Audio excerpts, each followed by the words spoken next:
গ্র্যাজুয়েশনের পরীক্ষা দেওয়ার পরে কিন্তু বিয়ে হয়ে যায়, রেজাল্ট বেরোয়নি, বিয়ে 7 দিন পরে রেজাল্ট আনতে চাই। তো সেরকমভাবে রান্না করার কোনো সুযোগও হয়নি বাড়িতে, মা রান্না করতে দিতেও না। শ্বশুর বাড়িতে এসে সব রকম রান্না শেখা, ইউটিউব থেকেও কিছু রান্না শেখা।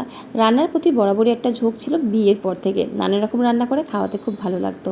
তো এখন প্রায় সব রকম রান্নাই পারি। আমসত্ত্ব বানিয়েছিলাম, যেটা সারা বছর সংরক্ষণ করতে পারবেন, খেতে দারুণ হয়, দোকানে থেকেও ভালো হয়। তার জন্যে পাকা আম অন্তত আধ ঘন্টা জলে ভিজিয়ে রাখতে হবে, তারপরে ধুয়ে নিয়ে ভালো মতো আমের পাল্পটাকে নিয়ে মিক্সিতে পেস্ট করে কড়াইতে আমের পেস্ট, অল্প একটু নুন, আমটা কেমন টক মিষ্টি সেই অনুযায়ী চিনি, তারপরে জাল করতে হবে প্রায় 9 থেকে 10 মিনিট মিডিয়াম টু লো ফ্লেমে রেখে।